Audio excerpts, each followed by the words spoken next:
أعوذ بالله من الشيطان الرجيم بسم الله الرحمن الرحيم اليوم يئس الذين كفروا من دينكم فلا تخشوهم واخشوني اليوم أكملت لكم دينكم وأتممت عليكم نعمتي ورضيت لكم الإسلام دينا. سورة مائدة آيات نمبر 3. اليوم يئس الذين كفروا من دينكم، نن ورځنا امید اسول الذين هغه کسان کفروا شاوی کافران دي من دینکم ستاسو د دین نه، ځکه چې الله سبحانه وتعالى دا دین ښکارک ولا تخشوهم، نو تاسو نور د دوی څخه مه بیریږئ. یعنی د دې خبرې سره نور دوی مایوس اسول چې ستاسو دین به مغلوب سي او ستاسو دین به کم سي، نو تاسو د دوی څخه نور مه بیریږئ په دې چې دین به ختم کړي. واخشوني او زما څخه وبېرېږئ، زما د احکام مخالفت مکوئ، ځکه چې دا ستاسو دپاره د دنیا او آخرت د عذاب ذریعه ګرځي. اليوم اکملت لکم دینکم، اليوم نن ورځ اکملت ما پوره کړی هر قسم لکم ستاسو دپاره دینکم ستاسو دین، نن ورځ دا دین ما ستاسو کامل کړي. واتممت علیکم نعمتي، او تام مکی علیکم پر تاسو باندې نعمتي خپل نعمت، یعنی ستاسو دین می در کامل کی. مطلب دا چې هر قسم کمال ته دا ستاسو دین ورسیدي. هر قسم کمال ته در رسیدلو معنا دا ده چې په هغه کې دا قوت راغلی، نور چې کافران دي بیا ضعیف کړي او کافران دي هغه لمنځه یوسي، د دې څخه کافران مایوس شي. او دارنګ د استاسو دین په احکام او قواعد کې هم کمال تورسیدي، نو په هر لحاظ باندې کامل شو. واتممت علیکم نعمتي، او هم د دې کمال په وجه واتممت علیکم ما تام کی پر تاسو باندې نعمتي خپل نعمت، یعنی هم درته دینی انعام درکړي او هم درته دنیوي انعام درکړي. دینی انعام هغه هم دادی چې د احکام تکمیل وسو چې ستاسو دین تام شو، او دنیوي انعام دادی چې ستاسو دین ته قوت حاصل شو او کمال دین په دواړو کې راغلی، په دواړو صورتو باندې. ورضیت لکم الاسلام دینا، ورضیت او زه راضیم لکم ستاسو د فاره الاسلام په اسلام باندې دینن چې دین دی، دا همیشه د فاره ز ستاسو څخه په اسلام باندې راضیم. مطلب دا چې تر قیامت پورې ستاسو د پاره همدغه دین انتخاب سو، د دې دین پر ځای باندې کوم بل دین نه تجویز کیږي. نو تاسو ته پکار ده چې زما د نعمت شکر ادا کړئ، او د نعمت شکر دادی چې پر دې دین باندې پوره قائم اوسئ او عمل ور باندې وکړئ. دا آیاتونه پر پیغمبر علیه الصلاۃ والسلام باندې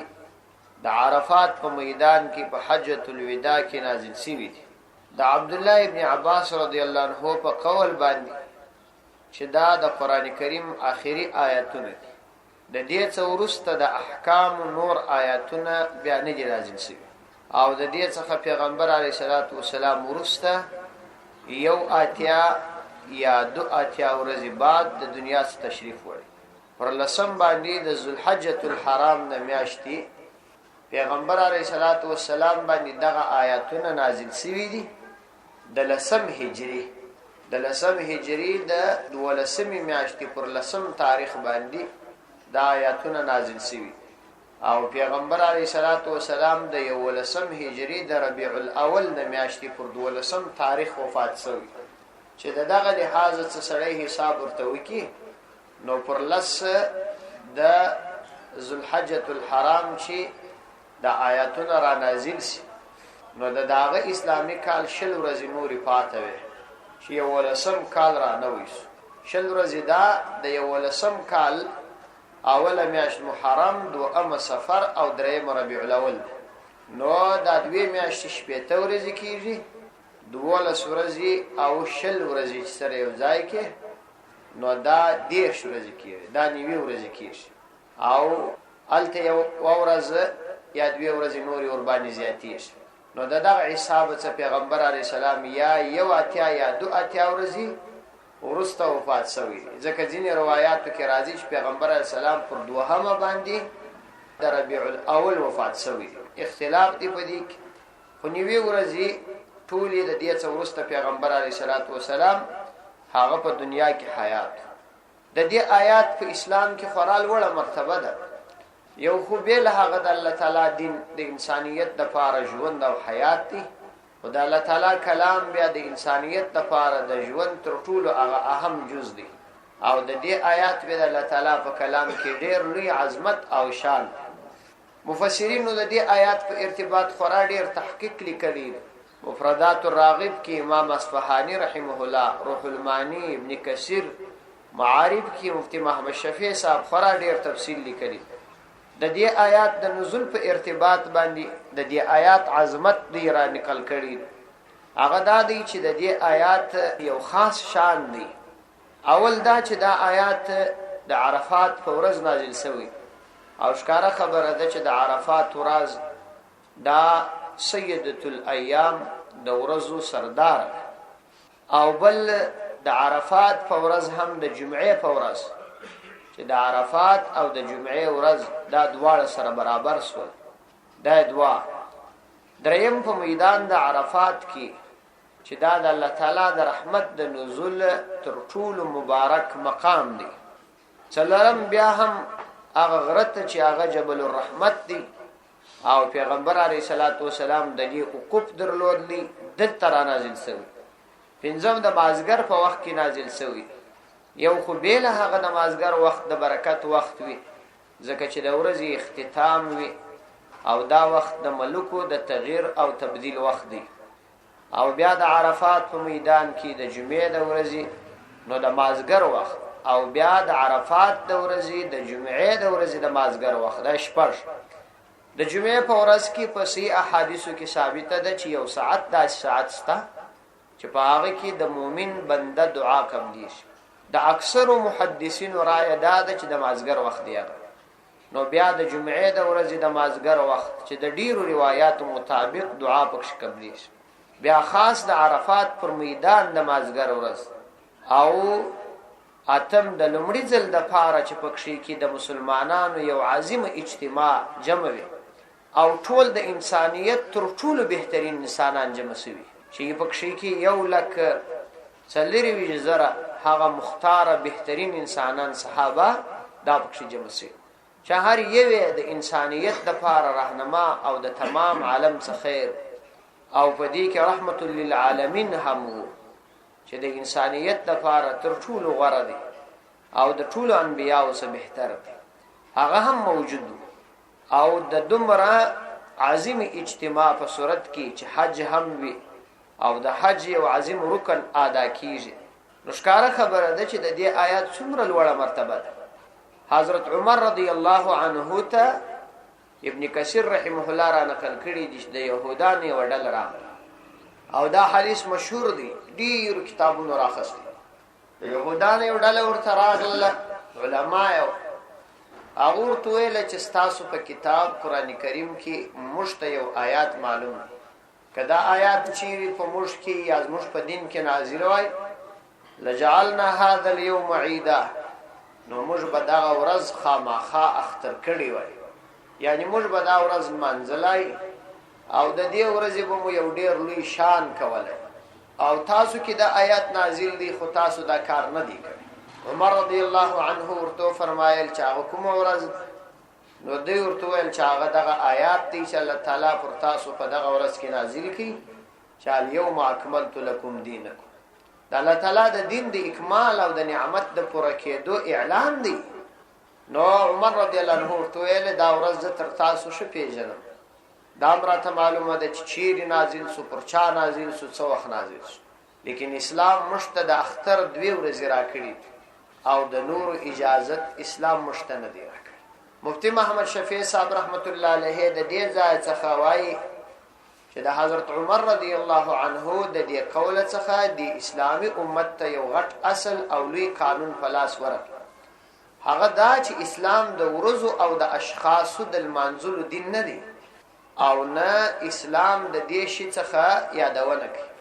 بلکې اسلام اصل د اتباع نوم دی او د پیروي نوم دی. د اشخاص او د ورځو المنزل د اسلام روح نه دی، او نه په اسلام کې د دې اجازه شته. نو بیا په دې باندې تفصیل لیکلی دی چې په نن زمانه کې ځینې خلک د عیسویانو يهودانو د مزاجو څخه متاثر شوي او یا د شیګانو څخه متاثر شوي او په اسلام کې د ځینو اشخاص په نامه باندې د ورځ المنزل شروع کړي چې دا د اسلام د مزاج او د اسلام د طبيعت څخه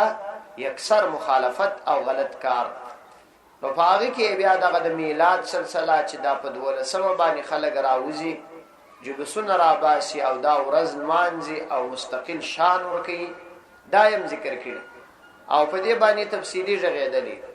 چونکه د دې په ارتباط موږ او تاسو په تیر بحث کې تفصیلی یادونه کړې و تمام اړخونه مو څېړلې و نو زیات تفصیل ته ضرورت نشته. که څوک غواړي چې یادونه وکړي ورڅه نو ته دغه آیاتو په تفسیر کې مفتی محمد شفیع صاحب رحمت الله علیه ډېر ښه تفصیل ورکړی دی. التیم کتلای شي معارف په پښتو باندې ترجمه شوی دی اصلا دا په اردو کې دی په پښتو کې هم ترجمه شوی دی او پر دې ځای هغه ډېر تفصیلی بیان کړی. ومن يضطر في مخمصة غير متجانف لإثم فإن الله غفور رحيم. ومن يضطر نڅوک چې مجبور شي په مخمصة فالوجه کې غیر متجانف فداس حال کې چې مائل نوی لإثم کومي ګناه لره فإن الله نو یقینا الله عز وجل غفور رحیم فربخشونکی او مهربان دی. ومن اضطر فی مخمصة د دې آیات تعلق ته اوغه مخکنی آیاتو پورې چې مذکورا نشه ان تاسو ته بیان سول چې دا حرام دي او په هغه کې بیا یو څه په هغه صورت کې حلال و چې تاسو هغه په شرعي طریقه ذبح کړی نو اوس د هغه څخه یو صورت بیانې او د مذکوره اشیاء چې د مخ کې ذکر سول د حرمت څخه ورسته مثلا که یو سړی په داسې یو حال کې واقع سو چې انتهایی زیات وږي او د مرګ سره مخامخ او حلال شی پیدا نس او دغه حرام شان چې ذکر سو د دغه څه یو شی پیدا سو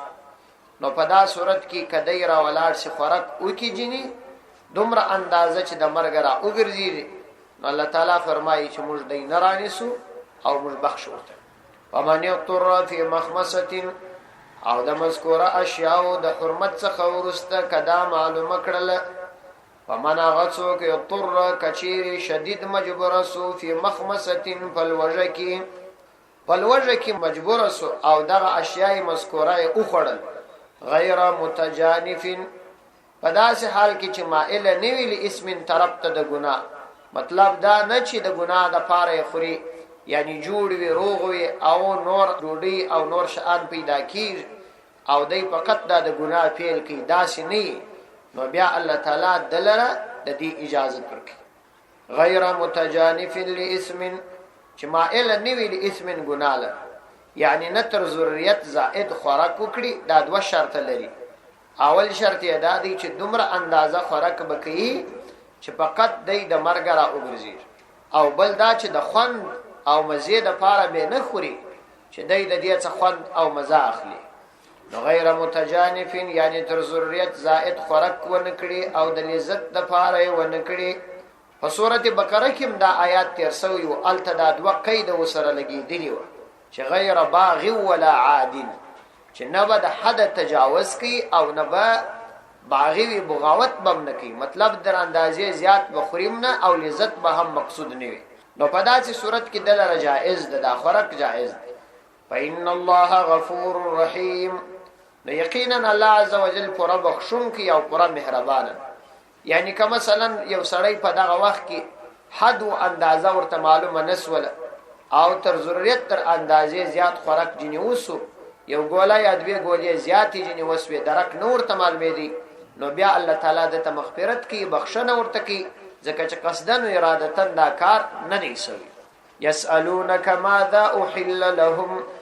قل أحل لكم الطيبات وما علمتم من الجوارح مكلبين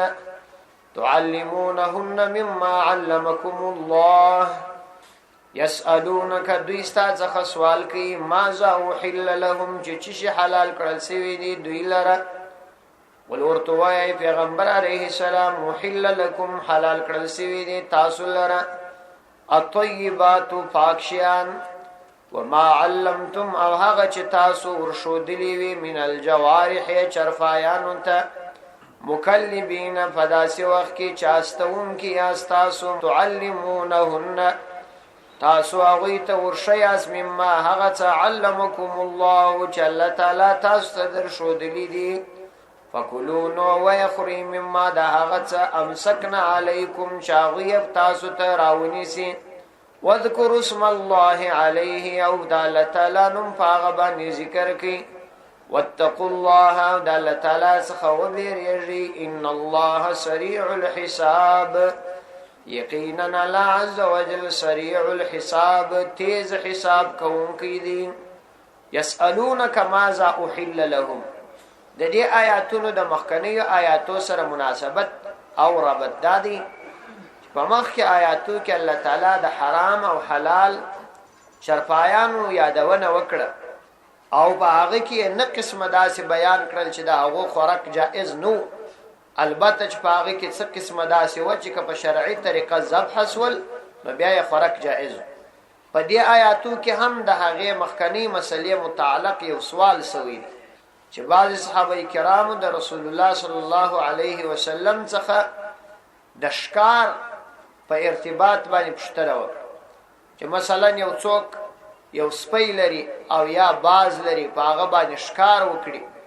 نو په دغه ارتباط باندې زموږ د پاره دغه ښکار کړل سوی حیوان فرق یې څنګه دی جائز دی که ناجائز یعنی مخکنی محرمات خو معلوم شول د دغه په ارتباط باندې شرعي حکم چی شي نو د دوی په جواب کې دا آیاتونه نازل شو چون کې خلق ډیر پاک خلق نو جواب د اسمان نور تراتلی دا د صحابه کرامو عظمت دی سوال به وکي وحو کې به جواب راتلی يسالونك ماذا احل لهم سوال کې استاد څخه ماذا احل لهم چې شي حلال سوي دي د دوی د فاره یعنی د سپی یا د باز د ښکار څخه چې کوم حیوانات دوی ښکار کې د هغه څه شي حلال مطلب دا دی چې د مخکنی حیواناتو څخه خو مشتدا معلومه سول چې ځینې حرام دي مطلقاً او ځینې بیا حلال دي په شرایطو چې ته ذبح کړي او ځینې بیا شرایط نه واړي لکه ماهی او ملخ هغه په هر صورت کې حلال دي نو اوس دا د ماهی او د ملخ د شرایط معنا دا ده چې ذبح او دا شی نه واړي البته کوم ماهی چې وای په وګو کې مړی او وګور غورځولې د وګو پر سر دا فرق نه دی روان هغه ته سمک تافیه وای داغه خوراک جایز نه دی نو دغه کوم دغه شرایط دي کني دي نو دې را روانو آیاتو کې د دې جواب ورکړي قل ورتوای پیغمبر علیه السلام احل لكم الطيبات حلال کړل شوی دي تاسو د فاره الطيبات پاک شان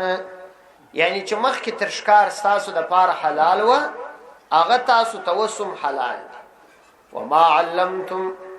وما هغه علمتم چې تاسو ارشودلی دي من الجوارح چرپایان جوارح دغه درنده تویل کیږي چې مراد ورسه یا د باز او یا د سپی او یا تعزیدی یعنی تاسو ته هغه طیبات پاک حیوانات چې مخکې در ترواو اوسم در تروا دي که تاسو هغه حیوانات په ذریعه د دې حیواناتو د دې سپی یا تازی او یا د دې باز په ذریعه ښکار وحل لكم الطيبات وما علمتم او هغه چې تاسو ورشودلی وي چې هغه مثلا باز تازی اسپی دي من الجوارح ودغه چرفایانو ته مکلبین په داسو وخت کې چې ورستون کې یاست مکلبین چې د ښکار د پاره تاسو دی لېږي تعلمونهن تاسو شوی هغه لره مما د هغه څه تعلمکم الله چې الله سبحانه و تعالی تاسو ته درشودلی دي یعنی که تاسو د خپل د ښکار د پاره حیوان په دې وصیه په دې شپسي الکی نو په دا صورت کې یو خدا ضروری دی چې تاسو به دغه حیوان ته تعلیم ورکړي تعلیم به ورکړي دا اول شرط او تاسو به د لیږلو په وخت کې د حیوان به تاسو پسې لیږي دا نه چې د خپل پسې ولاړ شي بیا د ځان د پاره دا کار کړي دوم شرط یې دا دی چې تاسو به پسې لیږي مکلبین په په داسې حال کې چې تاسو د اشکار سیدی لیژن کې یا پرېږدي پس دا دوم شرط سو. اول شرط یې دا دی تعلیم به مور کړي او دوم شرط یې دا دی چې تاسو به سوري لکوي او تعلمونهن مما علمکم الله او تاسو به ورشي اصلي لره مما د هغه څخه علمکم الله چې الله تعالی تاسو ته درښودلی. یعنی د تعلیم چې کومه طریقه تاسو ته الله تعالی درښودلې ده هغه به تاسو پر ازمایاست، هغه به پر امتحانوي چې د هغه طریقې مطابق سول نو بیا د دې خوراک کدی کوم ښکار ونیاوه د هغه ښکار خوراک جایز. هغه نو دا ده چې دا د مخکنی تعلیم تفصیل دی، دا اول شرط تفصیل بیانې. هغه دا دی چې کله تا دا سپی دا پسی الکی نو په دغه وخت کې کده کوم ښکار ونیاوه خوراک به نه جنې کړي، کې خوراک جنې کړي و دا د ځان لپاره کړي دي، ستا لپاره نه دي کړي. او د باز تعلیم دا دی چې تا دی په ښکار پسی الکی او دوباره دی رغ پسی وکړي چې راوګرځي نو دی اشکار پریږدي بیرته تا ته راوګرځي نو دا تعلیم دی. که دغه علائم بخش پیدا سول نو دا تعلیم یافته دی، او کنو نو بیا هغه تعلیم یافته نه دی، ستا لپاره ښکار نه کوي د ځان لپاره کوي، بیا نو خوراک جایز نه دی. مما علمکم الله دوم شرط سو. دریم شرط فکلوا مما امسکنا علیکم نو تاسو اخری مما هغه څه امسکنا علیکم چې تاسو ته هغوی راګرځولي، مما د هغه څه امسکنا چې دوی راګرځولي علیکم ستاسو دپاره، یعنی دا چې دوی ونیسي دوی به خوراک نه جنې کوي. دا دریم شرط. واذکروا اسم الله علیه او بل دا چې واذکروا اسم الله علیه تاسو به د الله تعالی نوم ذکر کوي علیه په هغه باندې، یعنی کله چې تاسو دغه حیوان الکوي پسې په دغه وخت کې به تاسو د الله تعالی نوم ذکر کوي. بسم الله الرحمن الرحیم به وایاست یا بسم الله او بیا به دغه چارپای یا د آواز پسې الکوي. نو مجموعه شرائط 5 علما را استدي. اول شرط دا دی چې تعلیم بلري، دوم دا دی چې در تعلیم ورسته به تبصوري لکه خپل به نفسي، دریم دا چې دای هغه ښکار ونیسي دا هغه څه به دای خوراک نه کوي. څلورم په وخت کې دی لکه دوه د الله تعالی نوم یاده، او پنځم چې دغه حیوان زخمی وي نو ته به په هغه وخت کې ذبح کوي دا هغه څه به نه پرېږدي، که دا هغه څه مړ سو بیا خوراک جائز نه دی. دا که زخمی و ته به شکایت ذبح کوي به. واذکر اسم الله علیه او د الله تعالی نوم به ور باندې ذکر کوي. واتقوا الله او د الله تعالی څخه وبېریږ، تاسو د الله تعالی څخه وبېریږ. مثلا د ښکار په ارتباط دومره زیات په افراد کې ځانونه ما چوي چې د الله تعالی عبادت تر څخه پاتې شي، لمونځ در څخه پر پاتې، نور عبادت پاتې او په غفلت کې لوېدلي یاست، او یا دومره حریصان سي چې د حلت کوم شرائط شریعت تاسو ته بیان کړي دي د هغو پروا ونه کوي. نو د واتقوا الله کلمه دې خبرې ته اشاره ده چې تاسو ته شریعت د دې جواز درکړي، دا د الله تعالی د طرفه تاسو سره یو احسان دی چې تاسو ته خپل مخلوق جایز کړي او تاسو داغه څخه فرق کوي، لیکن د الله تعالی څخه په دې کې بیره ښکاری حضرات چې دي هغه شرعي اصول نه مراعات. مون استاد او هغه امام د ښکار ډیر وخت نیولې، کین ول ما خپل ولا کدا اصول مراعات کړي او دا ډیر لوی ګناه. نو دا به همیشه دا ویل چې دا مکوي د دې ګټه نشته، فقط د نفس یو غشتنه یو خدا چې د ښکاری حضرات المنز د بیچارهګانو د خطر د جماعت المنز نه پوت جماعت المنز ګر سری وین بلدا چې کالی برابر نه چې المنز کې یا کالم برابر، او دریم دا چې عموما د شریعت د اصول مراعات نه کوي، یعنی هغه اصول چې په شریعت کې د ښکار د لپاره شریعت ایشي دي دا هو مراعات نه. ډیر ځله به داسې چې حیوان به د وشتلی هغه به درې غرل وېدلی نو هغه به د دې غره در لوېدو په وجه باندې مړي، خدای چې ورسې داسې خوري لکه سیب چې یو سپین کړي داسې پاخته او یا هغه په اوبو کې راولوېږي. حدیث کې هم راځي من اتبع الصید فقد غفل، څوک چې په ښکار پسې سو دا د دین غافل سو. پیغمبر علیه الصلاۃ والسلام د دې په ارتباط دا فرمایي، ځکه پیغمبر علیه السلام امت ته د دې شي ترغیب نه دی ورکړي. یو جایز عمل دی که سړی شرعي اصول پکې مراعات کې خوشتر شه، کنه دا داسې مشغله ګرځول پکار نه دي او په انسان کې د شریعت د حدود څخه بیا پروايي راوړي او سخت زړګي هم نو د دې څخه ځان ساتل پکار. الله تعالی فرمایي واتقوا الله، تاسو د الله تعالی څخه وبېږئ. ان الله یقینا الله عز وجل سریع الحساب، تیز حساب کوونکی. الله تعالی ډېر ژر حساب سره کوي او که الله تعالی څوک راونی وي بیا هغه نشي خلاصېدای. الله عز وجل د رحم معامله سره وکړي. صدق الله العظیم.